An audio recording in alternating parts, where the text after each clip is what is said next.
దేవునికి స్తోత్రం. హల్లెలూయా. మనమందరం దేవుని స్తుతించుదాం. హల్లెలూయా. ఆ దేవుడు సార్వభౌముడై సజీవుడై మన మధ్యలో ఉన్నారు కనుకనే మనం ఈ మేరకు మన శరీరంలో ఉన్న బలాన్ని హరించి వేయడానికి ఎండ పీల్చేస్తుంది. మనిషిని ఎండిపోతాం మనం. ఎంత బలాఢ్యుల్ని కూడా పొంగదేస్తుంది ఎండ. ఈ అనారోగ్యం ఉంటే మనిషిని ఇంకా మడత పెట్టేస్తుంది.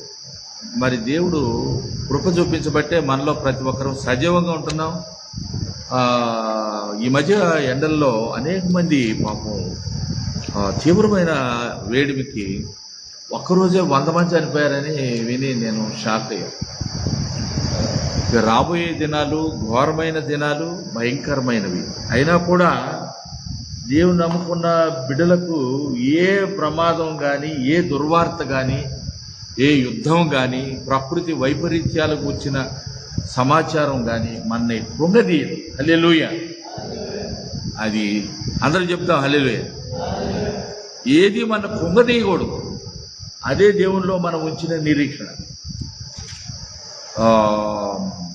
బైబిల్లో అనేక మంది భక్తుల జీవితాల్లో మరి బాధపడ్డారు, శ్రమ కలిగింది, సాతానుడు శోధించాడు. అయినా కూడా దేవుని వాక్యం ఏం చెప్తుందంటే, శ్రమ దినమున నీవు కృంగిన ఎడల చేతకాని వాడబాబు. మనం చేతకాని వాళ్ళం అయిపోవడం దేవునికి చిత్తం కాదు. హల్లెలూయా. ప్రియులారా, నేను గత 2 వారాలు దేవుడు నాకు ఇచ్చిన కృప చొప్పున నాకున్న అమితమైన ఆసక్తిని బట్టి పాత నిబంధనలోని 66 పుస్తకాలు, ఒక్కొక్క పుస్తకాన్ని తీసుకొని దానిలో ఒక క్లుప్త సందేశాన్ని 4 పాయింట్లతో సిద్ధపరిచాను. దానిలో ఆదికాండము, నిర్గమకాండము, నేను మొన్న పోయిన వారం నిర్గమకాండము కూడా ముగించాను. చాలా వడివడిగా ఏదో మాట్లాడేసేసి పూర్తి చేయడం అది సరైన పద్ధతి కాదేమో, కానీ మొత్తానికి అది కూడా చిన్నవే, పెద్ద సమయం పట్టేవి కావు. అయితే పూర్వపు నేపథ్యము, దాని గూర్చిన పూర్వాపరాలు మనకు తెలియకపోతే బైబిల్ అందరికీ అన్ని మనకు తెలిసినట్టు అందరికీ తెలిసేమని అనుకోవడం, దాన్ని ఉద్దేశించి మాట్లాడేసేస్తే అందరికి తెలుసుకుంటారని అనుకోవడం కూడా సరైన పద్ధతి కాదు. అందుకనే నేను కొంత దానికి సంబంధించిన పూర్వపు సమాచారాన్ని కొంత చెప్పాను పోయినసారి వర్తమానం. ఇప్పుడు లేవియ కాండం అనే 3వ గ్రంథంలో నుంచి చాలా క్లుప్త సందేశాన్ని నేను సిద్ధపరిచాను. లేవియ కాండము. ఈ లేవియ కాండంలో దేవుడు మనకు తెలియజేస్తున్న విషయం ఏంటంటే, దేవుడు సంపూర్ణముగా పరిశుద్ధుడై ఉన్నాడు. హల్లెలూయా చెప్దాం అందరం ఒకసారి. చప్పట్లు కొట్టి దేవుని మహిమపడదామా? దేవునికే, మనుషులు కాదు. ఆయన పరిపూర్ణముగా పరిశుద్ధుడైన దేవుడు. హల్లెలూయా. మరి అంతేకాదు, ఆయన ఈ లోకంలో ఉన్న మనుషుల యొక్క పాపము, ఆదాము హవ్వల శోధనలో పడి సాతాను యొక్క శోధనలో చిక్కుకొని పాపమునకు దాసులయ్యారు. కానీ పాపములో నుంచి మానవుణ్ణి విడిపించడానికి పాపము వలన రక్తము యొక్క ప్రోక్షణ, రక్తము చిందించడం, రక్త పరిహారము అంటే రక్తము ద్వారా పరిహారం చేయబడటము, దాన్ని మనం చూస్తున్నాం. ఆ అంశాన్ని క్రీస్తు ప్రభు యొక్క మరి బలి అర్పణ ద్వారా దేవునికి దూరస్తులమైనటువంటి మనము ఇప్పుడు ఆయన చేసిన రక్త బలి అర్పణను బట్టి, శిలువలో ఆయన చిందించిన రక్తమును బట్టి మనము దేవునికి మరి సమీపస్తులుగా చేయబడి ఉన్నాం. ఈ లేవియ కాండంలో ఈ ఆధునిక కాలంలో ఆ పాత నిబంధన బలులు, బలి అర్పణలు, అందులో ఉన్న నిబంధనలు అవన్నీ చదువుతూ ఉంటే ఎవరికైనా ఒక పట్టాన అర్థం కావు సులువుగా. అది ప్రతి ఒక్కరు కూడా దాన్ని ఇందులో మనకేం అర్థం కాదు కాబట్టి ఈ గ్రంథాన్ని మనం ఏం చదువుతాంలే అనే భావన కలుగుతాం. కానీ దేవుడు క్రొత్త నిబంధనలో జరిగిన వాటన్నింటినీ, జరగబో వాటన్నింటినీ పాత నిబంధనలోనే ఒక ముందుగానే వాటికి సంబంధించిన ఛాయలు, అంటే మనం ఛాయగా దేవుడు చూపించాడు. జరగబోయే వాటిని సాదృశ్యము, సూచనలు దేవుడు అలాగున బయలుపరిచాడు అన్నమాట ఈ సత్యాలు. అయితే దేవుని యొక్క పరిశుద్ధతను బయలుపరిచే అధ్యాయాలు, అందులో దేవుడు తన పరిశుద్ధతను బయలుపరిచినటువంటి గ్రంథము. ఈ గ్రంథంలో మనం అధికమైన విషయాలు మనం చూస్తున్నాం. దేవుని యొక్క పరిశుద్ధత, పాపము యొక్క మూల్యము. పాపమునకు ప్రాయశ్చిత్తం చేయాలి కదా.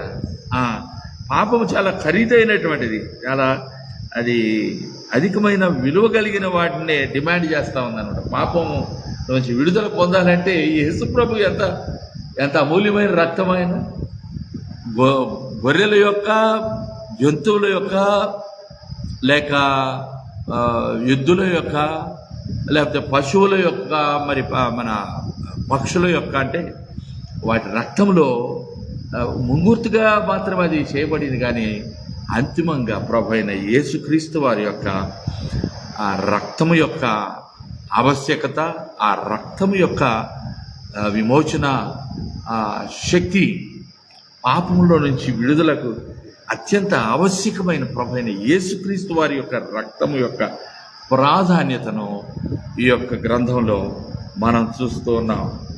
దేవుని యొక్క కృప ఆ విధముగా పాప పరిహారము కొరకు చిందించబడిన ఆ రక్తమును మనం చేరుకోవడము, ఆయన్ని విశ్వసించడము, ఆయన యొద్దకు రావడము అనేది ఈ గ్రంథంలో మనం చూస్తూ ఉన్నాం. అయితే ప్రియమైన దేవుని బిడ్డలారా, ఇందులో 613 నిబంధనలు ఉన్నాయి. ఈ పాత నిబంధనలో 613 విషయాలను, అంటే నిబంధన ప్రకారం వాటన్నిటిని నెరవేర్చాల.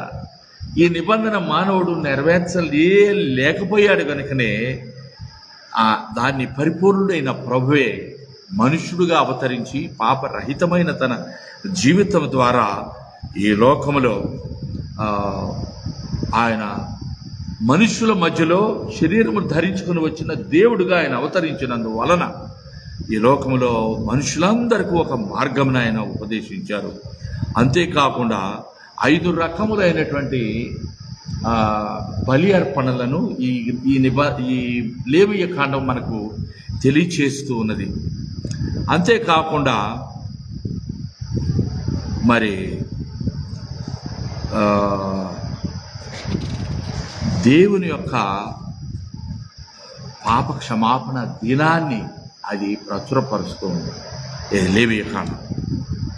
ఇవన్నీ కూడా ఒకే ఒక సత్యాన్ని మనకు జ్ఞాపకం చేస్తున్నాయి. దేవుడు పరిశుద్ధుడు, మనుషులందరూ పాపులే, దేవునిని సమీపించలేరు. కానీ ఆయనే తన కుమారుడైన క్రీస్తును మధ్యవర్తిగా పంపించి మనుషులకు దేవునికి ఆయనే మధ్యవర్తిగా ఉండి మనుషులను తన యొద్దకు ఆకర్షించుకోవటానికి తన కుమారుడిని పంపించి ఉన్నాడు. మనం ఈ సందర్భంలో లేవియ కాండము, వివేక్ ఒకసారి లేవియ కాండము పాత నిబంధనలో లేవియ కాండము మూడో పుస్తకం, అది లేవియ కాండము 17వ అధ్యాయము 11వ వచనం ఒకసారి చదవాలి. 17:11లో ఇలా వ్రాయబడి ఉన్నది. ఏమని ఉందంటే,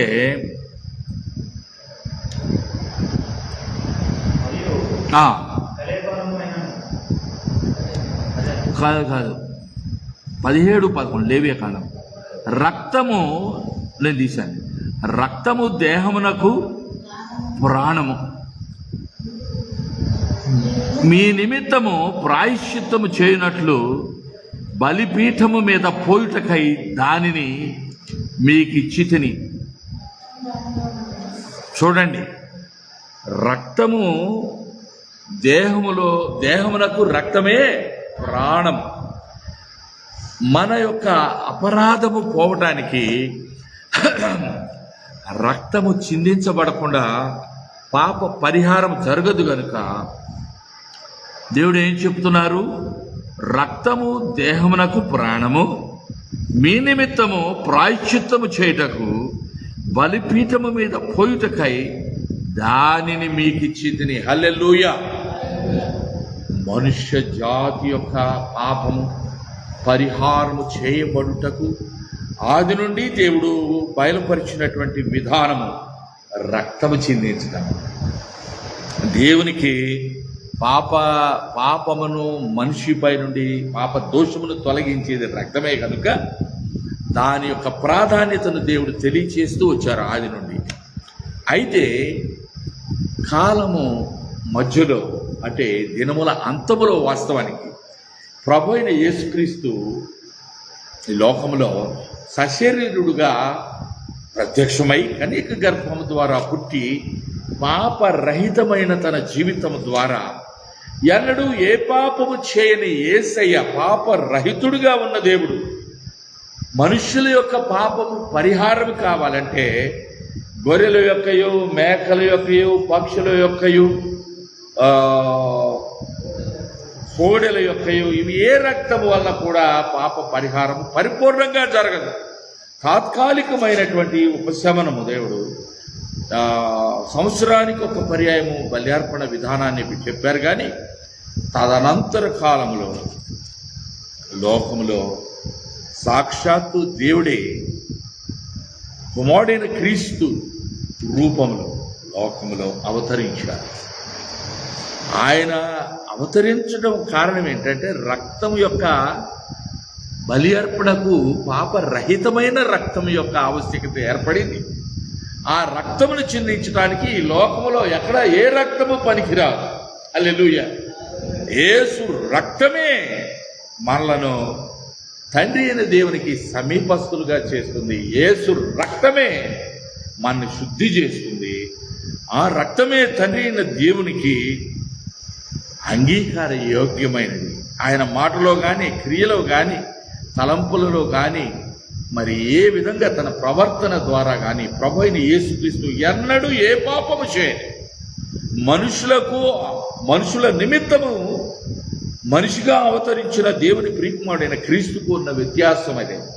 మనలాంటి శరీరమే ఆయన ధరించుకున్నప్పటికీ మన వలె ఆయన పాపం చేయ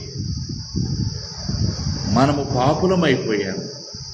పాపుల కొరకు పాపముగా చేయబడ్డారు ప్రభు ఆయన. అందుకనే పాపము శిక్షించబడింది. కుమారుడైన క్రీస్తు తన రక్తము చెందించారు. తండ్రి అయిన దేవుడు దాన్ని అంగీకరించారు. ఆయన కూడా తన ఇష్టము చొప్పున తన ప్రాణం పెట్టారు. అందుకని ఈ రోజున ఇటువంటి పాపులమైన మనకు ప్రభు పరిశుద్ధమైన నామములో ఆయన బలి అర్పణను బట్టి ఉచితంగా పాపక్షమాపణ దొరుకుతాం. ఆయన విశ్వసించితే, ఆయనకి లోబడితే, ఆయన ఉపదేశమును స్వీకరించితే, విశ్వాసం ద్వారా యేసు ప్రభువును మన అంతరంగంలో చేర్చుకుంటే, ఆయన ప్రభు అని యేసు ప్రభు అని నోటితో ఒప్పుకొని దేవుడు ఆయనను మృతులలో నుండి తిరిగి లేపనని ఎవరైతే తమ హృదయంలో ఒప్పుకొని విశ్వసిస్తారో, తమ నోటితో ప్రార్థన చేసి ప్రభా పాపినైన నన్ను క్షమించుమని ఒప్పుకుంటారో అతివారు రక్షణ పొందుతారు. అందులో సందేహం ఏమీ లేదు.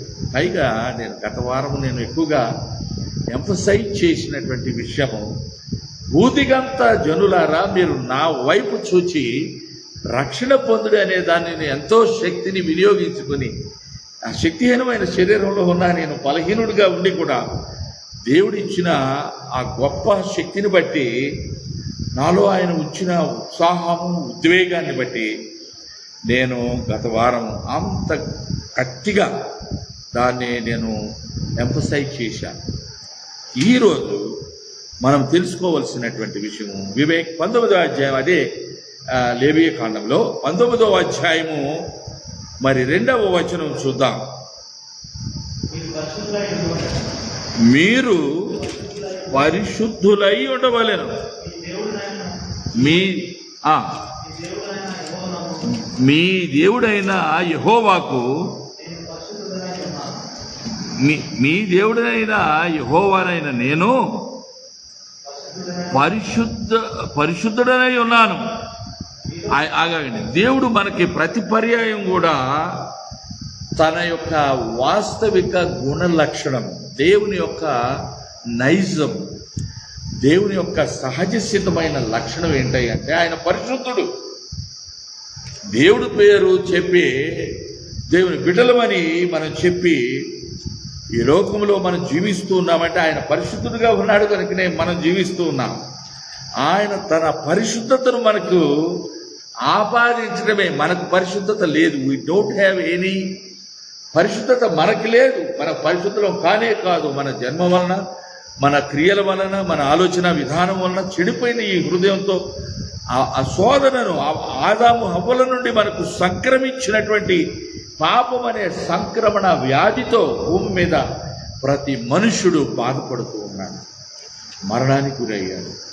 అటువంటి నరుల పట్ల ప్రేమతో సజీవుడైన దేవుడు, కృపగలిగిన దేవుడు పరలోకపు మహిమలో నుండి ప్రత్యక్షుడై పాపరహితుడుగా తాను ఈ లోకంలో మనుషుల మధ్య జీవించి అన్యాయపు తీర్పు పొంది అక్రమముగా మనుషులు ఆయన్ని చిత్రహింసలకు గురి చేసి ఇరువురు దొంగల మధ్య ఆయన్ని వేలాడదీసి రోము ప్రభుత్వము ఆయన పొంతి పిలాతు అధికారం చొప్పున ఆ ప్రభుత్వం తరఫున ముద్ర వేసి ఆయన సిలువ వేయటానికి అప్పగించాడు. వారి కేకలే గెలిచినది. అయితే ఆయన వచ్చింది రాజ్యం స్థాపించుకొని. ఆయన అడిగాడు విచారణలో, నీవు రాజువా అంటే నీవు అన్నట్టే అన్నాడు ప్రభు. అవును, నేను రాజునే, కానీ నా రాజ్యం ఈ లోక సంబంధమైనది కాదు. ఈ లోకంలో మనుషులు అన్యాయస్తులు, అక్రమకారులు, ఒకరి మీద ఒకరు పడి పశువుల కంటే హీనంగా కొట్టుకొని చచ్చిపోతారు. ఇప్పుడు జరిగే యుద్ధాలు సిగ్గుమాలిన యుద్ధాలు, ఒకరి మీద ఒకరు పడి చేసే యుద్ధం, ఒక్కొక్క ఇంటిలోనే భయంకరమైన యుద్ధాలు, ఒక్కొక్క వ్యక్తిలోనే వాడికి లేదు, నెమ్మది లేదు. ఎందుకంటే మ్యాన్ ఈజ్ టార్న్ అపార్ట్. మానవుడు తన్ను తాను చీల్చి వేసుకునేంత దౌర్భాగ్య స్థితిలో దేవుని ఎదుట నిరుత్తరుడుగా ఉన్నాడు. మనకి సమాధానం లేదు. మనకే కూడా వ్యక్తిగతంగా మన జీవితంలో ఏమీ అర్థం కాక మనం పిచ్చివాళ్ళమే. కొంతమంది ఇట్లా తల, మన పిచ్చివాళ్ళు ఏం చేస్తారు, తల ఏం చేసుకుంటారు, పీక్కుంటారు అనమాట, తల పీక్కు. అలాంటి వారు మనం పాపం అంతగా దౌర్భాగ్య స్థితికి నెట్టేస్తారు. లోకంలో శరీరంలో దేవుడిచ్చిన ఆరోగ్యాన్ని అనుభవించడానికి కూడా చాలామంది ఆరోగ్యకరమైన ఆలోచనలు చేస్తే ఆనందంగా ఉంటారు. పొద్దున్న లేట్ ఎవడు తిడదామా, ఎవడిని ఏదన్నామా, ఎవడి మీద మోపుదామా, నిందలు వేద్దామా, ఏదో మనమే సానుభూతి. మళ్ళీ ఆడ నాకు అట్ట చేశాడు, వీడిట్ట చేశాడు, నేను ఎట్ట అయిపోయాను. సరే, దేవుడి స్తోత్రం, ఏదైతే అయింది, హల్లెలూయా. దేవుడు వచ్చాడు కదా, అయ్యా నీవన్నీ చూస్తున్నావు, నేను కొన్నాళ్ళ పాటు ఈ శ్రమలు పడతానులే అనుకోవాలి. తప్పదు, లోకంలో శ్రమలు తప్పవు. మనిషి బ్రతికున్నంత కాలం, శరీర రీతిలో మానవుడు బ్రతికున్నంత వరకు ఈ భూమి మీద శ్రమలు తప్పవు. ఒకరిపై ఒకరు పడి నిందించుకోవటం, హింసించుకోవటం, దౌర్భాగ్యకరమైన వ్యవహారం చేయక తప్పదు, మనుషులు చేస్తారు. ఈ లోకము కూడా మారు మనసు పొందిన వారు అందరు లేరు, దేవుని నీతిని ఎరిగిన వారు లేరు, సత్యాన్ని అనుసరించి నీతిగా బ్రతుకుదామని ఆకాంక్ష లేని ప్రజలున్నారు. మతముల మధ్యలో విభేదాలు, విమతములు, క్రైస్తవ్యములో మళ్ళీ విమతములు. అసలే లోకంలో ఎన్నో మతాలు ఉన్నాయి. మతాల మధ్యలో సఖ్యత లేదు, సమాధానములు. మాది గొప్ప అంటే మాది గొప్ప, మళ్ళీ రిజర్వేషన్లు, ఎన్నో గొడవలు, కక్షలు, కార్పణ్యాలు, ఆస్తి పంపకాల్లో గొడవలు, ఉద్యోగాలు, నాది ఉద్యోగం నీది ఉద్యోగం అనుకోవడం. ఎవరికి వస్తే ఉద్యోగం ఉండదు, ఉన్న 10 ఉద్యోగాలు, వేలాది మంది పోటీ పడుతున్నారు. కనుక ఇట్లా లోకంలో ఉన్న పరిస్థితులు దయనీయమైన పరిస్థితులు. దేవుడే వీటన్నిటినీ సరిదిద్ది తన రాజ్యము స్థాపించి, ఆ రాజ్యములో ఎటువంటి రాజ్యం అంటే దేవుని యొక్క రాజ్యము, గొర్రె పిల్లయు సింహమును ఒకే చోట చేరి గడ్డి మేస్తాయి. అలాంటి రాజ్యము ఆయన రాజ్యము.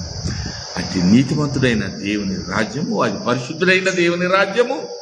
ఈ లోకంలో ప్రజలందరూ ఆ రాజ్యంలో ప్రవేశిస్తారని ఏమి చెప్పలే. నన్ను ప్రేమించి, నన్ను వెంబడించి, నా మార్గమును అనుసరించి, నా ధర్మశాస్త్రమును ప్రేమించి, నా కుమారుడైన క్రీస్తును ముద్దు పెట్టుకొని, మేము మీకు తెచ్చిన రక్షణను స్వీకరించి, ఏది ఉచిత బహుమానం నేను ఇస్తున్నా అందరికీ, దాన్ని పుచ్చుకోవడమే కానీ మీరు పుచ్చుకోకుండా నాకు వద్దు అని అంటే నష్టపోయేది ఎవరు? నాకు వద్దు అంటే నువ్వు పోయి నరకంలో కాలిపోతావు. పాపులకు దేవుడు, పరిశుద్ధుడైన దేవుడు పాపులైన మనుషులకు కుమారుడైన క్రీస్తును లోక ప్రజల ప్రాయశ్చిత్తార్థమై, ప్రజల పాపాలన్నీ పరిహారం కోసమై గొప్ప బలియార్పణ చేయడానికి అంగీకరించాడు. అది చరిత్రలో మానవాళి ఎనటెనటికి జ్ఞాపకం చేసుకొని కృతజ్ఞత స్తుతి దేవునికి చెల్లించవలసిన మహా గొప్ప ఘట్టం అది. ఇరువురు దొంగల మధ్యలో సజీవుడైన దేవుడు ఆకాశ మండలంలో నుండి, ఆకాశ మహాకాశంలోని చూసి, తండ్రి అయిన దేవుడు కుమారుడు అయిన క్రీస్తు చేస్తున్న మహాబలి అర్పణ, చిందించుతున్న నిరపరాధ రక్తం, యేసు ప్రభువుని ఎరిగిన వారు కూడా ద్రోహులై, దౌర్భాగ్యులై, చెడిపోయి ఆయనను నిరాకరిస్తూ ఉన్నారు. ఈ సత్యాన్ని ఎవరు ఇది కాదనలేరు. ఎందుకంటే కుమారుడైన క్రీస్తుపై మోపబడిన పాపం అందరి పాపం, అది లోకంలో ప్రజలందరి పాపం మోపడింది. అయితే కూడా ఆయన అందరి కొరకు ప్రాణం పెట్టారు, ఏదో కొంతమంది కొరకు కాదు. అసలు బైబిల్లో దేవుని వాక్యం నిజంగా గ్రహించుకున్న వారు ఆశ్చర్యపోవాల్సిన విషయం ఏంటంటే, దేవుడు లోకమును ఎంతో ప్రేమించను. లోకం అంటే ఏంటంటే ఇంకా కేవలం ఇదిగో సుందరరావు గారు, సుధీర్ గారు, లేకపోతే వివేక్ గారు, వీళ్ళే ఉన్నారు ఇక ఏమా? కాదు కదా. ఎవరున్నారు? అన్ని దేశాల ప్రజలు ఉన్నారు, భూమండలంలో ఉన్న ప్రజలందరూ ఉన్నారు. నల్ల జాతి వారు, తెల్ల జాతి వారు అహంకారంతో చస్తున్నారు. వాళ్ళు మా జాతి గొప్పది, మా జాతి. ఎవడరా మీరందరూ ఆది తల్లిదండ్రులైన ఆదాములో నుండి వచ్చిన వారే కారా? మీరందరూ ఒకే రక్తం లేదా మీ శరీరంలో? మీరు మాట్లాడే భాషకి ఒక అర్థము, ఒక భావం ఉంటుంది కదా. ఏ భాషలోనైనా అమ్మ అమ్మే కదా, ఏ భాషలోనైనా అన్నం అన్నమే కదా. మరి దేవుడు అశుద్ధమైన పనులు చేయమని చెప్పలేదు, ఒకడి మీద ఒకటి పడి సావమని చెప్పలేదు, కొట్టుకోమని తిట్టుకోమని చెప్పలేదు. అయితే దేవుడు ఒక సమాధానం ఇచ్చాడు, ఒక ధర్మశాస్త్రం ఇచ్చాడు, ఏది మేలో ఏది కీడో తెలుసుకోవడానికి కృపనిచ్చాడు. కానీ ఆ సత్యాన్ని గ్రహించి దాని ప్రకారం నడవాలనే ఆశ ముందు ఉంటే ఆ ఆశను నెరవేర్చడానికి దేవుడు మార్గం సరళం చేస్తాడు. సరే, మనం ఎవరికి వ్యతిరేకం కాదు, యేసయ్య ఎవరికి వ్యతిరేకం కాదు, దేవుడు ఎవరికి వ్యతిరేకం కాదు. దేవుడు లోకమును, ఈ ఒక్క మాటతో ప్రతి ఒక్కరూ గ్రహించుకోవాల్సిన సత్యం, లోకమును ఎంతో ప్రేమించాడని చెప్పాడు. కానీ ఆ క్రైస్తవులను ప్రేమించాడు, యేసు ప్రభు గుడికి వెళ్ళే వాళ్ళనే ప్రేమించాడు అట్ట చెప్పట్లా. అందుకని ఆయన ప్రేమ కలిగిన దేవుడు కనుక నువ్వు ఏ మతంలో ఉన్నా నీవు సువార్త విన్నావా లేదా, సువార్తకు లోబడ్డావా లేదా, కావాలని కోరుకున్నావా లేదా, మేలైన సత్యాన్ని, మేలైన దాన్ని ఎరిగి అలాగూ చేయని వానికి పాపము కలుగును. ఇప్పుడు బజార్లో మనం నడుచుకుంటూ వెళ్తున్నాం, ఏదైనా అపవిత్రమైనదో అశుద్ధమైనదో మన కళ్ళ మీద పడితే దాన్ని అభ్యాన్ని మనం ఏం చేస్తాం, దూరంగా వైదొలికి వెళ్ళిపోతాం. అంతేగాని పోయి దానిలో కాళ్ళు పెడతామా, లేకపోతే దాన్ని తెచ్చి ఇంట్లో పెట్టుకుంటాము. ఇప్పుడు మన కళ్ళ ఎదుట దేవుడు జీవ మార్గాన్ని, మరణ మార్గాన్ని పెట్టాడు. దేవుని వెంబడించేవారు, సజీవుడైన దేవుడు నాకు కావాలని కోరుకునేవారు సత్యాన్నే అనుసరించాలి. నేనే మార్గమును, సత్యమును, జీవమునై ఉన్నాను, నా ద్వారా తప్ప ఎవడు కూడా తండ్రి వద్దకు చేరుకోవడం మార్గమే లేదు. ఎందుకంటే మానవుడు మార్గం తప్పాడు కనుకనే ఇల్లు ఎక్కడో తెలియట్లేవని ఇల్లు వెతుక్కోవడం లేదు. ఇల్లు తెచ్చుకోవాలంటే మార్గం కావాలి, ఇంటికి వెళ్ళాలంటే దారి కావాలి. ఆనాడు తప్పుపైన కుమారుడు ఏం చేశాడు? దేశం కాని దేశానికి వెళ్ళాడు. మనుషులు స్వార్థపరులై తను తీసుకొచ్చుకున్న తన ద్రవ్యం అంతా ఖర్చు పెట్టి వేసులతో రకరకాల తాగి తందనాలాడి ఆగమైపోయాడు. చివరికి పందులు తినే పొట్టు కూడా ఆ తప్పిపోయిన కుమారునికి దొరకనేలేదు. కానీ అతడు తాను చేసింది తప్పు, నా తండ్రి ఏంటో ఎంతోమంది పని వాళ్ళకే కడుపు నిండా ఆహారం దొరుకుతూ ఉంది, నాకేమీ లేదు, ఇక్కడ నేను చచ్చిపోతున్నాను. ఆయన ఏమనుకున్నాడు మనసులో? నానా, నేను నీ దగ్గర ఆస్తి పంపకాలు చేయించుకొని నేను నా ఇష్టానుసారంగా ఆలోచించి వెళ్ళిపోయాను, కానీ నేను మళ్ళా నీ ఆస్తిని ఇవ్వమని ఇంకొకటి రావట్లేదు నాన్న, దయచేసి నీ పని వాళ్ళలో ఒక పనివాడుగానన్నా పెట్టుకో అని అడగటానికి వాడు ఆలోచన చేసుకొని మా నాన్న దగ్గరికి వెళ్ళి ఇట్లా అంటాను, ఆయన దయగలిగిన వాడేలే, ఎంతోమందికి అన్నం పెడుతున్నాడు మా నాన్న అని చెప్పేసి ఆయన అనుకున్నాడు మనసులో. అయితే ఆ విధంగా వచ్చి అతను దూరంలో ఉండగానే తండ్రి అయిన దేవుడు ఏం చేస్తున్నాడు? కుమారుణ్ణి చూసి ఆ కుమారుడు ఇంకా అల్లంత దూరాన్ని ఉండగానే ఎదురుగా వెళ్ళి వాని మెడ మీద పడి ముద్దు పెట్టుకొని కన్నీళ్లు కాచి, అయ్యో నా కుమారుడా, అయ్యో నా కొడుక, ఇంత లేచి బాధలు పొందావా, ఇంత అవమానం నిందలు పందులు తినే పొట్టు కూడా నీకు దొరకలేదన్న ఆయన, రా అని వాడిని హక్కుని చేర్చుకొని వెంటనే తన దగ్గర ఉన్న సేవకులు, అతను బాగా ధనవంతుడు, అతను బాగా ఐశ్వర్యవంతుడు, కృప కలిగిన వాడు, ఎంతమందినైనా చేర్చుకునే శక్తి ఉంది, సామర్థ్యం ఉంది, పోషించే పోషణకర్త. ఆయన వెంటనే ఆ కుమారుడిని చేర్చుకొని ఒంటి మీద ఉన్న ఆ రోత వస్త్రం, మురికి వాసన కొడుతున్న ఆ కుమారుడికి స్నానం చేపించి అతన్ని తిరిగి ఊరేగింపు చేసి ఇంటికి తీసుకువెళ్ళాడు. ఎంత గొప్ప దేవుడు! హల్లెలూయా! లోకంలోని ప్రజలందరూ పాపము వలన, అవిధేయత వలన, అశుద్ధమైనటువంటి ఈ లోకంలో నెలకొని ఉన్న సాతాను యొక్క రాజ్యములో శోధనలో చిక్కుకున్నారు. అట్టి చిక్కులన్నింటిలో నుండి తప్పించడానికి దేవుడే మనుష్యుడై వచ్చాడు. కుమారుడే, తండ్రి అయిన దేవుని కుమారుడే ఈ లోకంలో బలి అర్పణ చేయడానికి బలి పశువుగా బలి అయిపోయాడు. ఆయనకి ఎంతో మహిమ చెల్లిస్తున్నాం. ఆయనకి ఘనతను, మహిమను, ప్రభావాన్ని మనం ఆరోపిస్తూ ఉన్నాము. మరి ఈ రోజున 17వ అధ్యాయంలో 11వ వచనం ఒకసారి చూద్దాం. 17:11లో, నిర్గమ 17:11లో,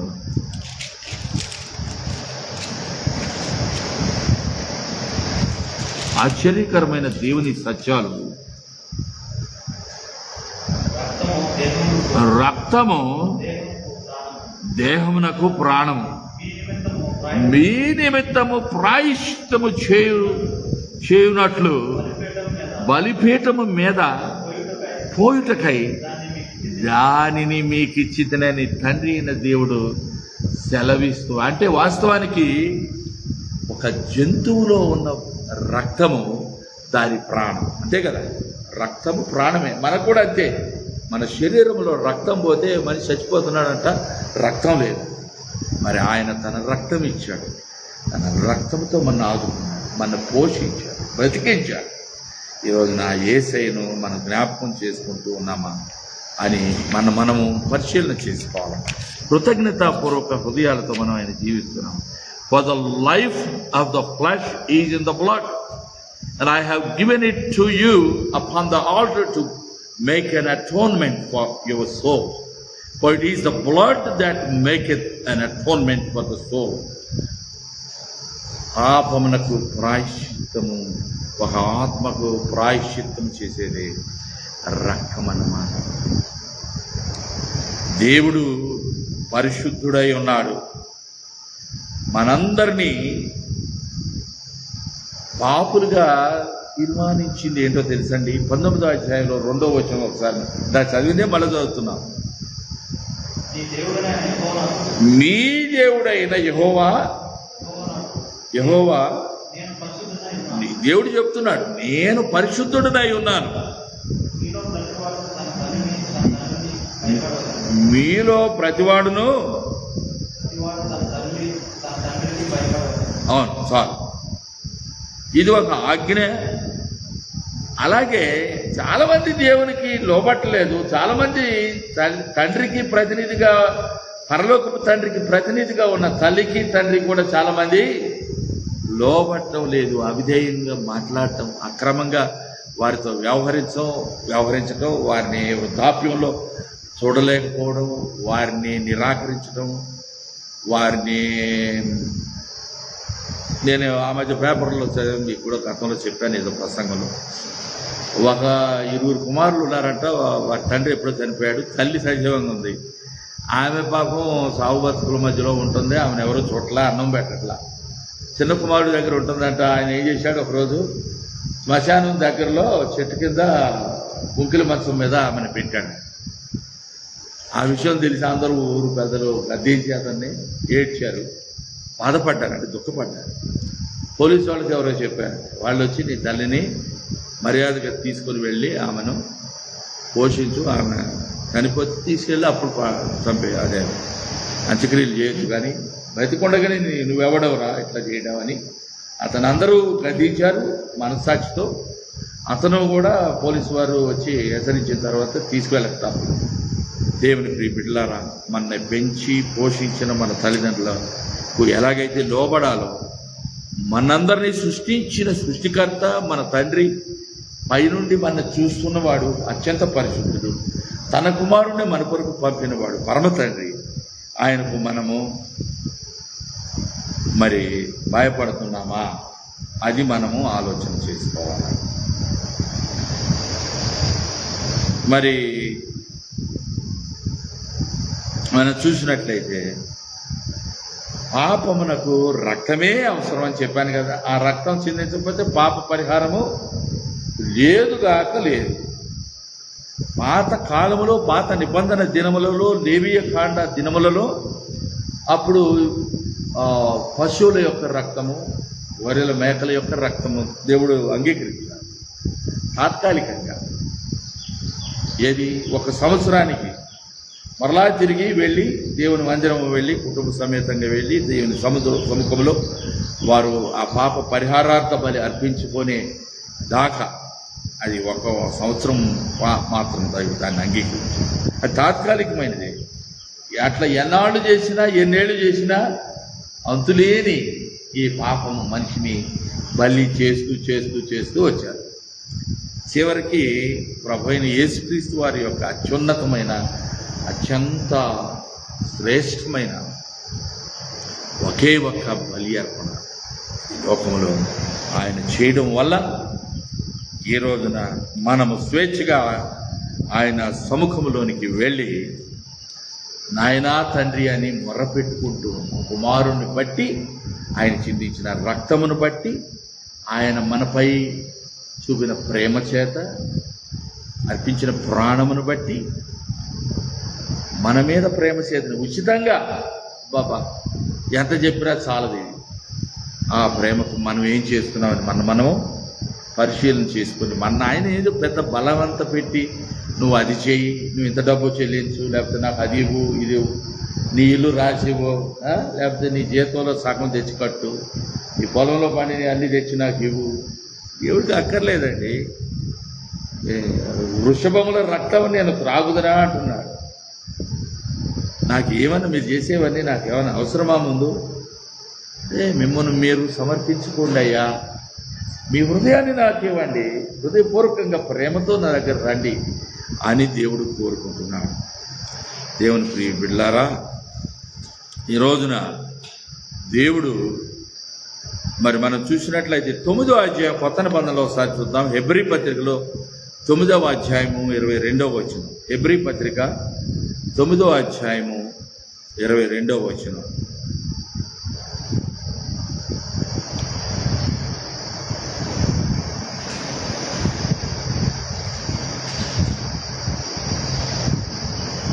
తీసారా?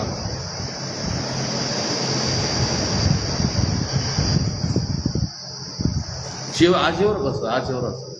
లేకపోతే ఇందులో తీసి చదువు, లేకపోతే అబ్బాయి వెంటనే వస్తుంది కదా. హెబ్రీ 9:22 తెలుగులో చదువుదాం.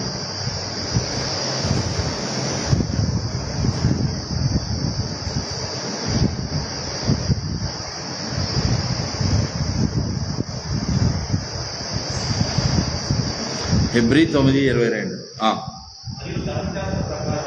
వినండి జాగ్రత్తగా. ధర్మశాస్త్రము ప్రకారము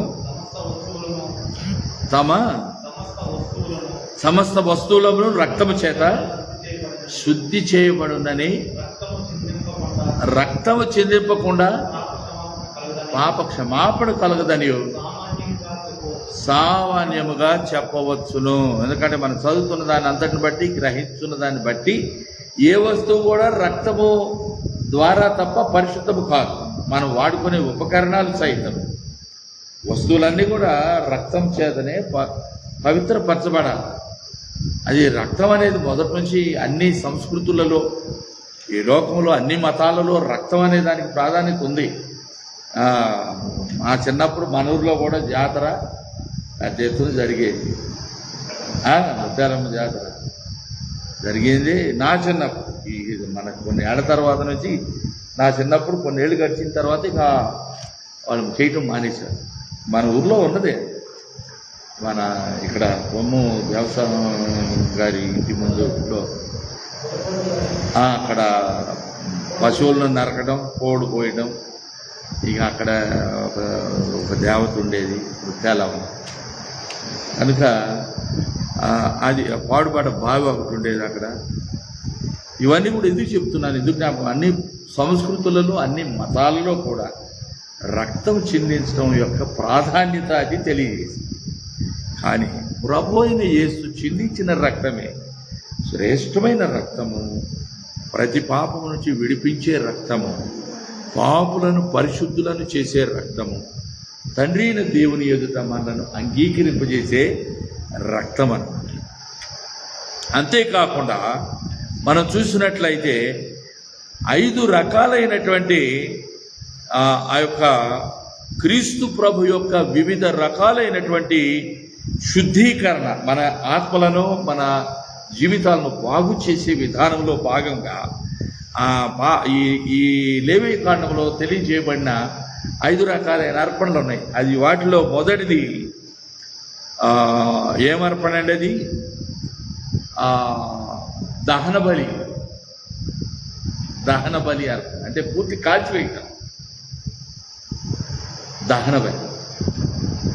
తర్వాత అది దేని గుర్తు?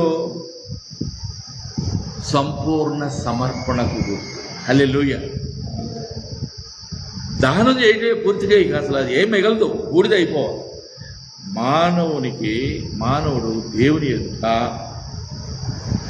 పూర్తిగా తన ఆత్మను అప్పగించుకోవాలి, అర్పించుకోవాలి.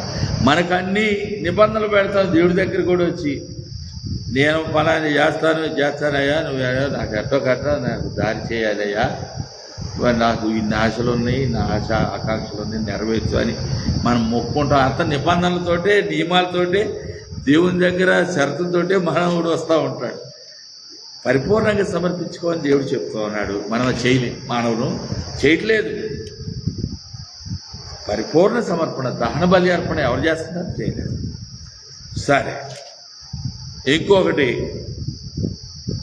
ధాన్యమును తీసుకుని వెళ్ళి దేవుని దగ్గర సమర్పించాలి. దాన్ని ఎగ్జాక్ట్గా ఏమంటాము, ఏమి అర్పణ అది?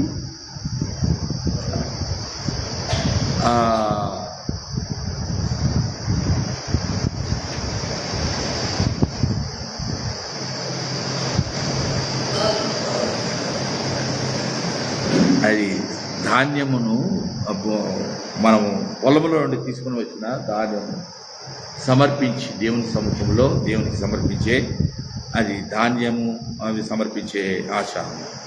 అది ధాన్యములు ఇప్పుడు మనం భూమిలో విత్తనాలు వేస్తాం. ఆ విత్తనంలో ఏముంది చెప్పండి? జీవం ఉన్నది. హల్లెలూయా. దేవునికి సమర్పిస్తూ వచ్చాం. ఇప్పుడు అది సరి అయిన సమర్పణ కింద, అంటే సమర్పణ చేయుము ప్రభువునకు నీ దేహము, ధనము, సమయము అన్నీ దేవునికి ఇవ్వడం అన్నమాట సమర్పణ, సంపూర్ణ సమర్పణ. అంతేకాకుండా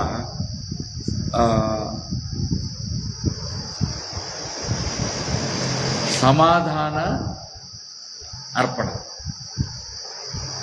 సమాధానంతో కూడిన అర్పణ. సమాధానం కావాలి. దేవునికి ఏం కావాలి?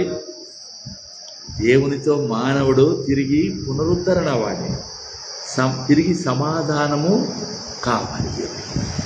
అందుకనే సమాధాన పరిహారార్థ బలి అంటాం మనం ఇందులో.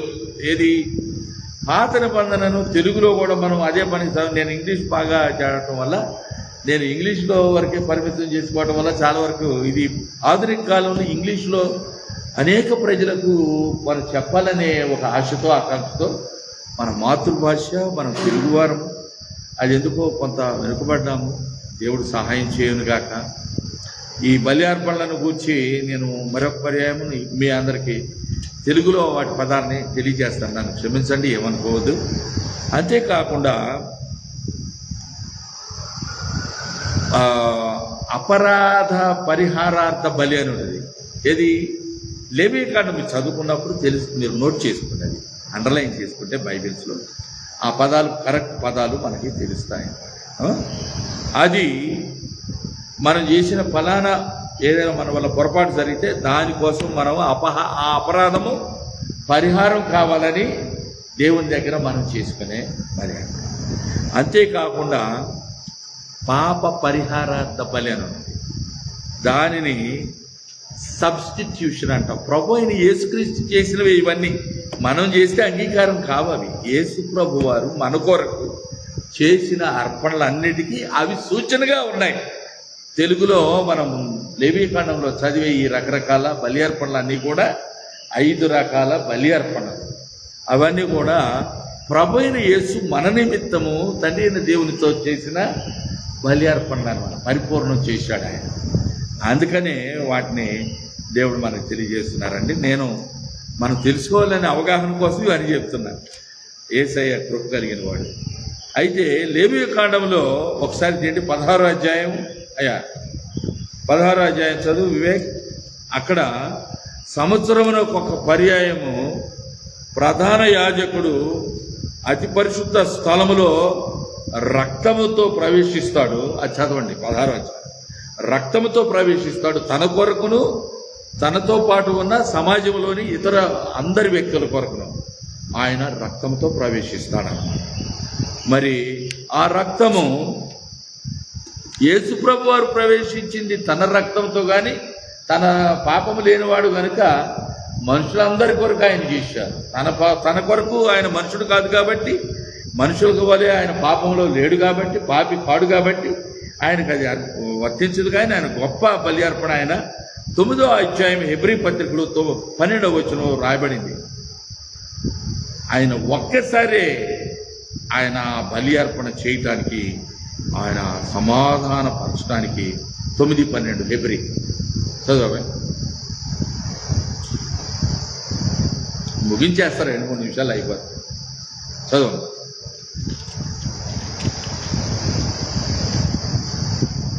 హెబ్రీ 9:12.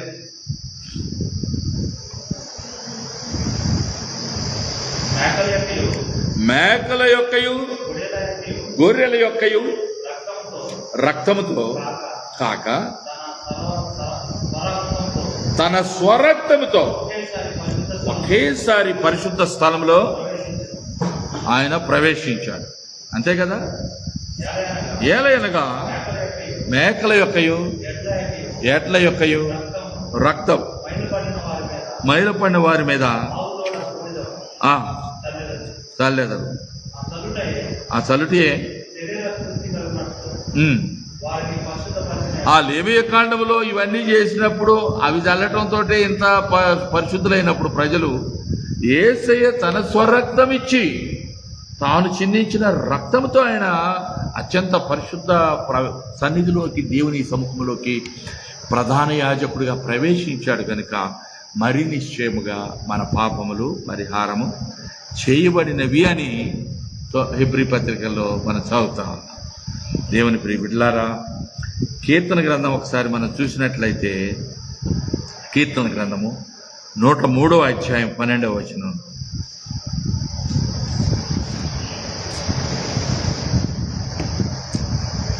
అక్కడ తూర్పునకు పడమటికి తూర్పు ఎంత ఎడమో ఆయన మన అతిక్రమములను మనకు అంత ఎడముగా అంత దూరపరిచి ఉన్నాడు. హల్లెలూయా చెప్తాం అందరం ఒకసారి గట్టిగా, హల్లెలూయా.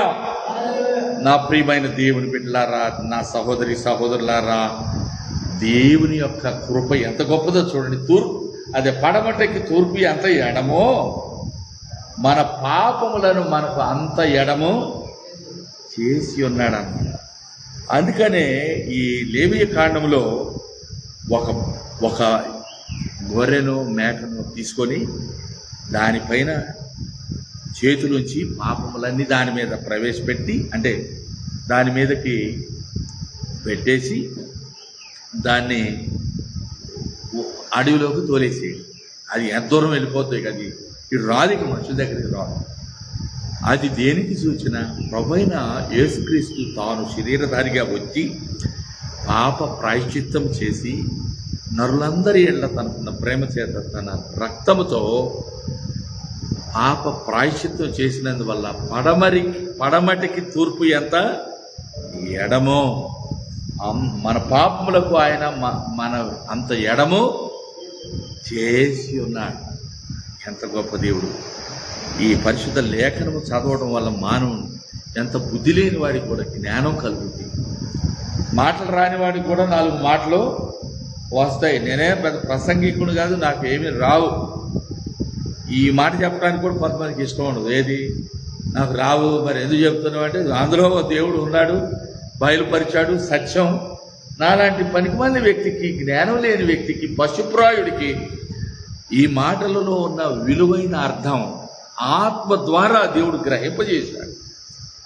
మన పండితులమా చెప్పడానికి, బైబిల్ పట్టుకొని ఎగరటానికి మంతులేయడం, అనర్గళంగా చేస్తూ ఉంటాం. మనం ఏదో మనకేమీ లేదు, ఆయన కృపను పొందినందువలన ధైర్యం తెచ్చుకొని కృపాసనం యొద్దకు వచ్చి నాయనా తండ్రి మొర్రపెట్టుకుంటున్నాం. మనకున్న రోగాల్ని బాగు చేయమని ఆయన వేడుకుంటున్నాం. ఒకరితో ఒకరు సమాధానం కలిగి మాట్లాడుకుంటున్నాం, ప్రేమ కలిగి ఉంటున్నాం, ఒకరినొకరు క్షమించుకుంటున్నాం, ఒకరినొకరు మన్నించుకుంటున్నాం. ఆయన యొక్క మాదిరి, ఆయన యొక్క కృప, ఆయన ఉచితమైన ప్రేమ, సమాధానం.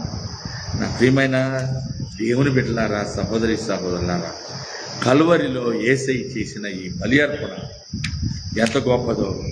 మరి ఆనాడు హెబ్రీ పత్రికలో రాయబడినటువంటి సత్యము అన్నిట్లో అన్నీ ఆయనే చేసి జరిగించి, హెబ్రీ పత్రిక ఒకసారి చేయండి, 10వ అధ్యాయము 10 నుంచి 14 వరకు.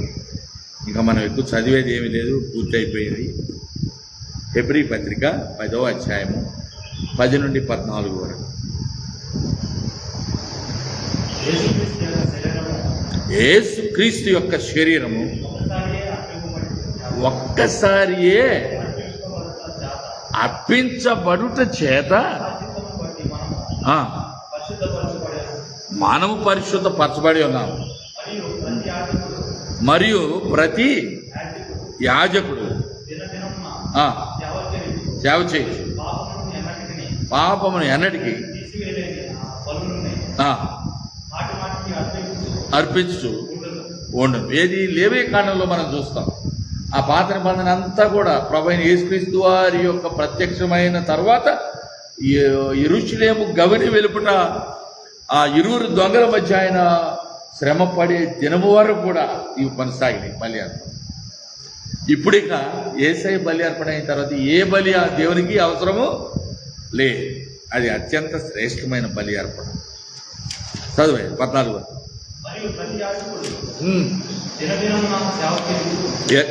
సేవ చేయుచు పాపమును ఎన్నటికీ తీసివేయలేని ఆ బలులనే మాటి మాటికి, సంవత్సరానికి, వ్యక్తికి అవి చేస్తూ వచ్చారు. ఈయనైతే పాపముల నిమిత్తము సదాకాలము నిలిచే ఒకే ఒక్క బలి అర్పించి అప్పటి నుండి తన శత్రువులు తన పాదపీఠములుగా చేయబడి వరకు దేవుని కుడి పార్శ్వమున ఆసీనుడై ఉన్నాడు. ఒక అర్పణం చేత ఈయన పరిశుద్ధపరచబడి వారిని సదాకాలం వరకు హల్లెలూయా. ఇప్పుడు మనము సంపూర్ణంగా చేయబడి ఉన్నాం. ఆ విషయం మనకు తెలియదు, ఎందుకంటే మన లోకంలో శరీర ఉదాహరణగా ఉన్నాం కదా. శరీరం మనకున్నది, శరీరానికి ఆత్మ, ఆత్మకు శరీరం నిరంతర పోరాటం. మనకే సమాధానం ఉండదు, ఎదుటోడితో ఎవరికి సమాధానం ఉండదు. ఒక ఇంట్లో సమాధానం ఉండదు, ఒక దేశంలో సమాధానం ఉండదు, ఒక జనానికి సమాధానం ఉండదు, ఒక పార్టీలో సమాధానం ఉండదు, వర్గాలు ఏర్పడతాయి, సస్తారు. దేవుడు వచ్చింది సమాధానం దేవుడు. కుమారుడైన క్రీస్తు మనకిచ్చిన సమాధానమే తరతరాల వరకు నిలిచి ఉండే సమాధానం. మన పేర్లు జీవగ్రంథంలో రాయబడలే. మనం నీతిమంతులమని కాదు, కానీ ఆయన తన నీతిని మనకిచ్చాడు. అందువల్ల మన పేర్లు జీవగ్రంథంలో ఆయనే రాశాడు. ఆయన వైపు చూశాము, రక్షణ పొందాము. విశ్వాసం కలిగింది మనకు. అయ్యో, ఆయన ఏ పాపం చేయలేదు కదా, మనమే కదా పాపక్రియలు చేసింది. ఆయన మనం ప్రేమించాడు, ప్రాణం పెట్టాడు. యేసయ్య త్వరగా రాయ్యా, ఈ పాపలోకంలో బతకలేకపోతున్నానయ్యా అని చెప్తాం. కొన్ని రోజులు అయిన తర్వాత మనకి అసహ్యం పుట్టిపోద్ది. ఈ ఇల్లు, ఈ వాకిళ్ళు నా పోతాయా మనం అంటాం. మనుషులు చాలామంది ఇప్పటికే అంటున్నారు. అన్యులే అనేకులే యేసయ్యని ఎరగని వారే అంటున్నారు.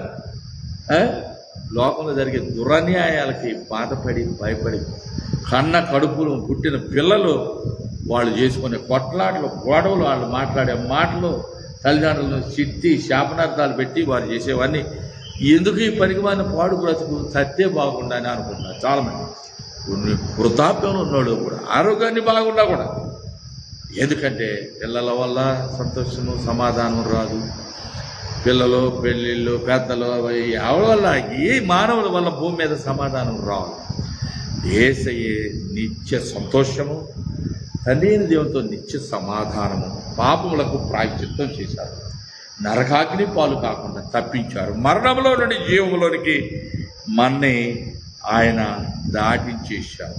కాబట్టి ఈ రోజున దేవుని యొక్క పరిశుద్ధత, దేవుడు ఎంత పరిశుద్ధుడో అనేది మనలో భయాన్ని, మనలో ఆయన కూర్చున్న గౌరవాన్ని, భక్తిని పెంపొందించాల.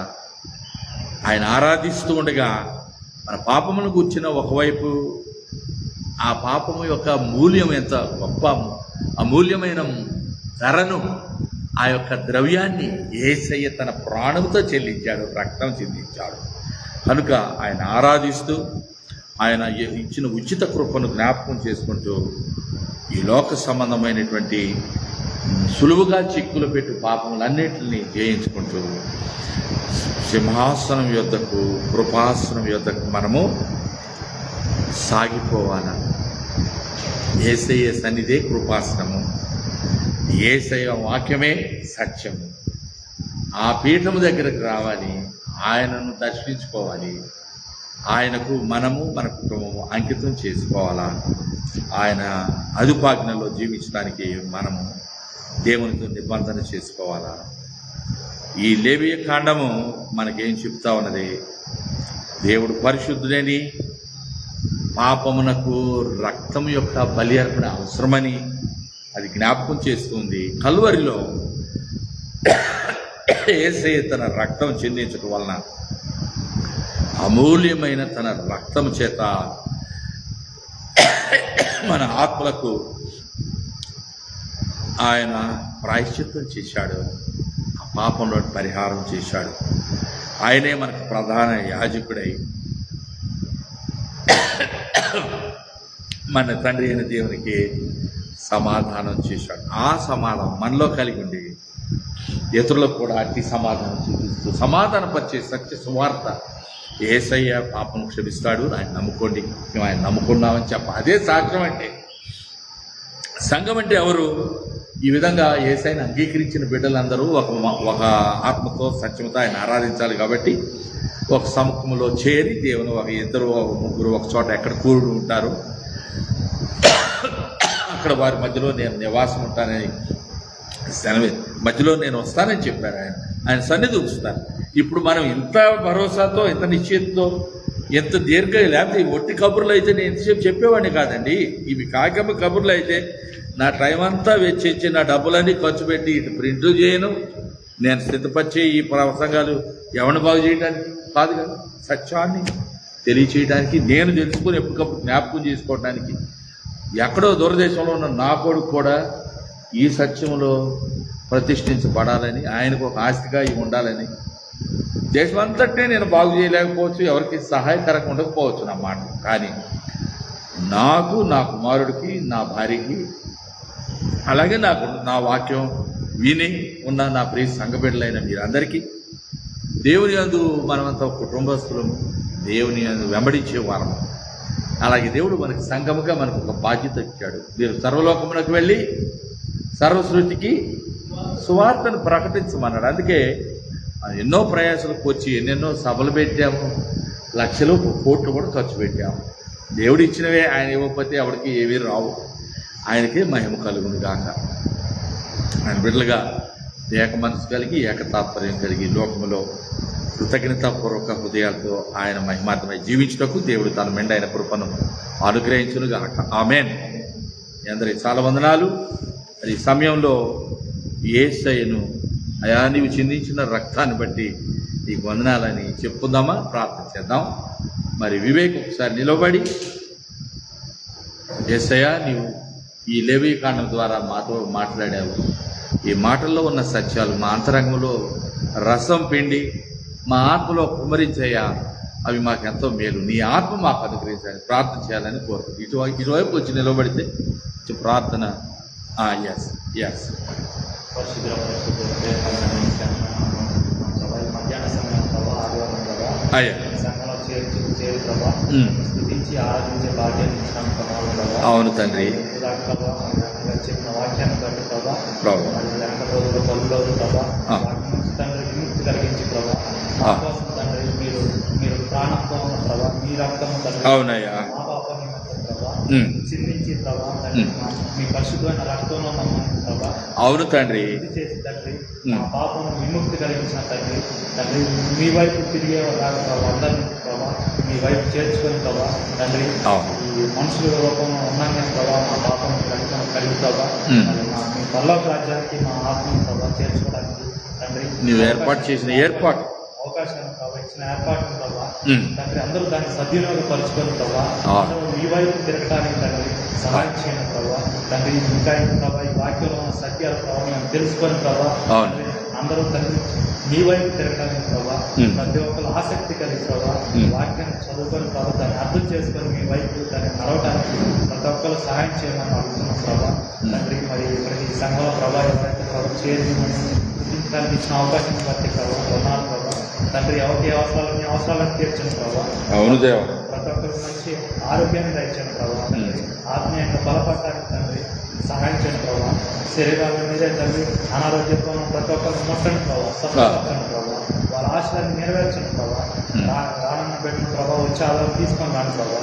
వాళ్ళకి ఏవైతే బాధలు అన్ని ప్రభావ విముక్తి కలిగింది ప్రభావ, వాటి నుంచి బయటపడటానికి సహాయం చేయండి ప్రభావ. తండ్రి మీ మీద తండ్రి ఆశపడటానికి తండ్రి వాక్యం ప్రభావ వినడానికి ప్రతి ఒక్కరికి ప్రభావ ఆ ఇంట్రెస్ట్ తండ్రి సహాయం చేయండి ప్రభావ, కలిగి చేయండి ప్రభావ. తండ్రి పరిశుద్ధంగా బ్రతకడానికి ప్రతి ఒక్కరు సహాయం చేయండి ప్రభావ. మా తప్పులు మా బాధలు మీరు ఎక్కడ కలుగుతారు. చిన్న ప్రార్థన మీ సన్నిధి చేర్చుకుంటాను ప్రభావ. ఈ వాక్యాన్ని ప్రభావం మా హృదయం ముద్ర వేయండి. మేము వదిలేకుండా గురించి మేము తండ్రి ఆలోచన చేసి ప్రభావ, మన గురించి తండ్రి ఇంకా జ్ఞానాన్ని తండ్రి స్థిరపరచుకోవడానికి తండ్రి అనుభవమైన మాటల ప్రభావం తర్వాత దొరకవు ప్రభావ. తండ్రి మేము దాన్ని పరిశోధన చేసుకోవడానికి తండ్రి మన మనసుని మేము తండ్రి స్థిరపరచుకోవడానికి అవునయ్యా మంచి జ్ఞానాన్ని దయచేయండి. ఈ ప్రార్థన మీ సన్నిధి చేర్చుకుంటాం. ఈ ప్రార్థన మీ సన్నిధి చేర్చుకుంటాం. ఏ స్నామం ఆమేన్ ఆమేన్ హల్లెలూయా. చాలా మంచి ప్రార్థన చేసిన యవనస్తులు వివేకుని బట్టి దేవునికి స్తోత్రం. మరి సమయంలో దేవునికి మన హృదయపూర్వకమైనటువంటి కృతజ్ఞత స్తుతి చెల్లిస్తూ, మరి దేవుడు మన వర్ధిల్ల చేసిన కొలది మన ఫలింపజేసి మనకు అనుగ్రహించిన వాటిలో మనకు సామర్థ్యం ఉన్నంత వరకు దేవునికి ఆయన పట్ల ఉన్న ప్రేమ చేత, ఆయన సంఘము యొక్క అవసరతల కొరకు, పరిచర్య జరిగించిన దాసుల కొరకు, అలాగే ఎవరైనా ఇతరులు మన సంఘమును దర్శించడానికి వచ్చినప్పుడు వారి చిన్నాక్షర్ల కొరకు మనము దేవునికి కానుకలు సమర్పించుకుందాం. పాట పాడుతూ ఉండగా దేవునికి కానుకలు సమర్పిస్తాం. మరి జ్యోతి పాట ఎత్తాలని, మరి అలాగే కేజీఆర్ పిన్నామ వీరంతా పాట పాడాలి.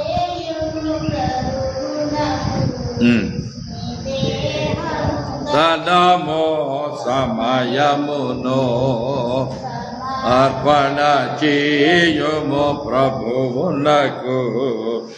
ఈ దేహము ధనము సమయమును హాములో అడిగెను ప్రభువప్పుడు ఇస్సాకుని అర్పణ ఏమనెను.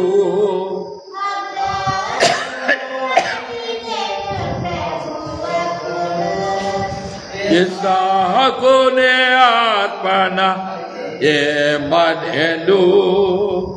వేడలసి నీచెదవా నివేడల సేవకు తీర్చెదవా నివేచెదవా చేయుము ప్రభువునకు. ఈ దేహము రము సమయమును దేవుని ఆలయము నీ దేవుడు మలచిన మందిరము.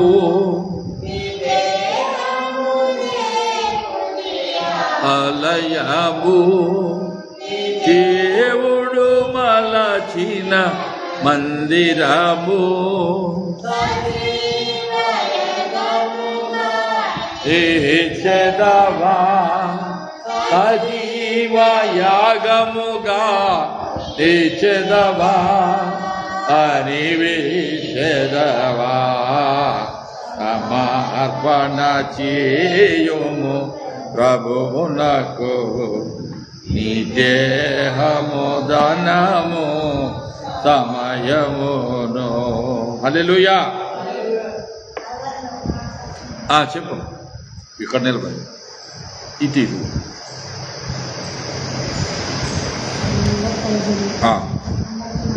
కొంచెం ఇటే తిరిగి చెప్పలే, ఎందుకంటే కొంచెం కనపడతావు అని అది అలా.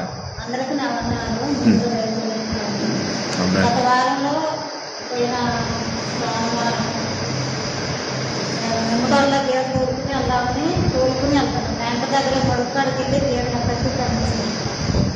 అయితే దేవుని చెప్పినది ఆ రోజు రాలేదు. నేను ప్రార్థన చేసుకున్నావా ఇవే కాపాడుతాను అని ప్రార్థన చేస్తాను. చిన్న దగ్గరికి వెళ్తా ఉంటున్నాను, కానీ వస్తేలే అన్నారు. సొంతమే చదువుకున్నాడు మొత్తమే వస్తేలా బ్యాంకు వాళ్ళు వస్తారని దేవుని దగ్గర రెడ్డిగా రెండు వచ్చి ఇట్లా అంతండి అని అక్కడ తోటలో వృద్ధిలో తోటలో వెళ్ళిన తర్వాత మా నీ దేవుడు నేను ఫోన్ చేశాను. దేవుని దగ్గర దేవుని సాక్ష్యం తెచ్చుకుంటే కాల్ చేసుకున్నాను. నిన్న గ్యాస్ పెట్టి చాలా ఇబ్బంది పడ్డాను. బాబా స్వస్థపరిచినాయన అని ప్రార్థన చేస్తాను. దేవుడు స్వస్థపరిచింది బాగా ప్రార్థన. నిన్న మేము వచ్చినప్పుడు కూడా చేశా కదా నీ కొరకు. ఓకే. దేవుడు కృతజ్ఞతాపూర్వక సాక్ష్యాలు వింటారు, చూస్తారు. మన అంతరంగంలో ఏ చిన్నదానికి మేలు చేసిన దేవుణ్ణి మర్చిపోకుండా మనం ఎల్లప్పుడూ దేవునికి వందనాలు చెల్లిస్తూ ఉండాలి. నేనైతే నాకు దేవుడు చేసిన ప్రతి విధమైన మేలు ఆ బిడ్డల ద్వారా ప్రతి చిన్నదానికి పెద్దదానికి నేను దేవునికి కృతజ్ఞతాస్తులు చెల్లిస్తున్నాను. అన్నిసార్లు మనం వ్యక్తపరచం, దాన్నే ఉంది దీన్నే ఉంది, ఏదైనా ఏముంటుంది. దేవుడు అన్నీ చేయాలి. ఆయన బిడ్డలు పురుకొలుపుతాడు. ఆ బిడ్డల ద్వారా మనకి దేవుడు ఆదరణ కలిగిస్తూ ఉంటాడు. ఆ బిడ్డల ద్వారా మనకి చిన్న చిన్న అవసరాలు తీరుస్తూ, ఒక్కోసారి పెద్ద అవసరాలు కూడా తీరుస్తాడు. దేవుడే చేస్తాడు ఇవన్నీ. దాన్నిటి బట్టి దేవునికి స్తోత్రం. మరి పాస్టరమ్మ గారు త్వరగా మరి ఏంటో రావాలని కోరుకుంటున్నాము.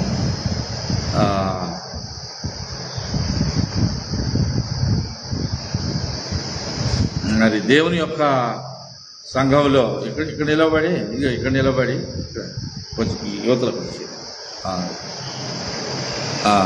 దేవుడు చేసిన ఏదైనా మేలు కార్యం, చేసిన కృపా కార్యం ఏమైనా ఉంటే మనం మౌనంగా ఉండకూడదు. మన నోరు తెచ్చి నాకు దేవుడు వాళ్ళని మేలు చేశారు, అని దేవునికి సాక్ష్యం క్లుప్తంగా ఒకటి 2 నిమిషాలు కూడా చెప్పొచ్చు. మనం ఏదో గంట సేపు ప్రసంగంలాగా అక్కర్లేదు. చెప్పు. దేవుడు ఎన్నో వేళ్ళు చేస్తూ ఉంటాడు, అన్నీ కానీ గమనించం, అట్లా చేస్తూనే ఉన్నారు. చెప్పు త్వరగా, సమయం అయిపోతుంది.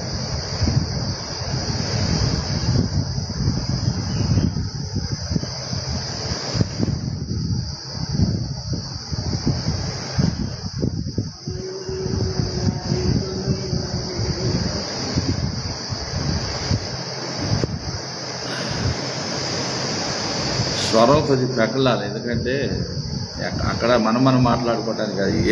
ఉద్దేశం ఏంటంటే దేవుని స్తుతించవలసిన అవసరతని సాక్షి చెప్పవలసిన అవసరం. జ్యోతి అంతటా తానే వచ్చి చెప్పింది, మనం ఎవరు చెప్పక్కర్లా. ఎవరికైనా ఏమైనా సాక్షి ఉంటే చెప్పండి, 1 నిమిషం చెప్పండి, దేవుని మహిమపరచండి. ఎందుకంటే సంఘం ఇది, దేవుని బిడ్డలు కొద్దిమందిమే ఉండొచ్చు మనం, కానీ దేవుని దృష్టిలో మనం విలువైన వాళ్ళు.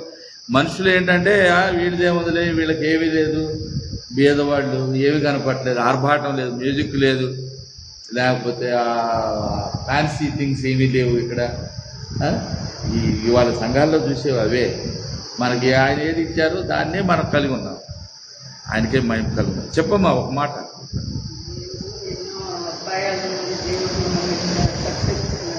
అవును,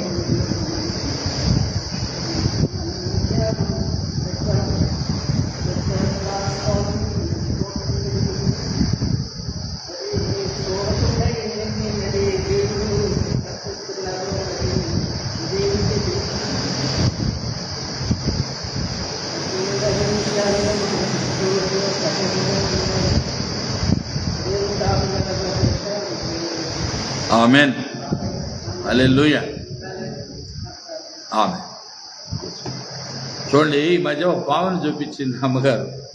అటు వెళ్తా ఉంటే చూపిస్తే నేను అది అంటా ఉంటే ఏది అనేలోకి అది వెళ్ళిపోయి ఉంటుంది. పాము గోధుమ త్రాసు అయి ఉంటుంది, తను చెప్పిన వర్ణన ప్రకారం. పొడుగ్గా ఉంది, లావుగా ఉంది.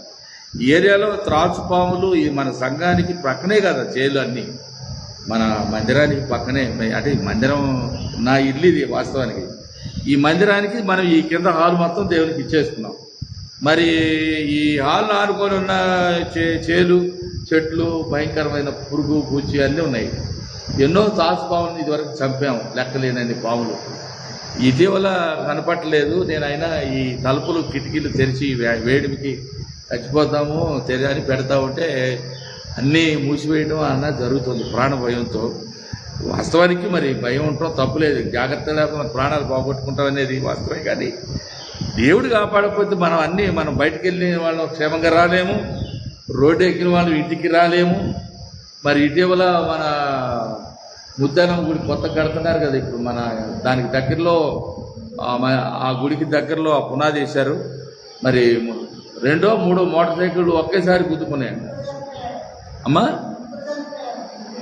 చనిపోలేదు అంటున్నారు. ఎవరు చనిపోయారా? 3 చనిపోయారా? అయ్యో, మల్లేల ఒక అతను. మరి చూడండి, మన కళ్ళ ముందే, మన ప్రాంతంలోనే అసలు ఎప్పుడు వెళ్ళా గతంలో ఇట్లా ప్రమాదాలు జరగడం, ఇట్లా చనిపోవడం. ఇప్పుడే వింటున్నాను. పర్వాలేదు, మరి దేవుడు మన కాపాడుతున్నారండి.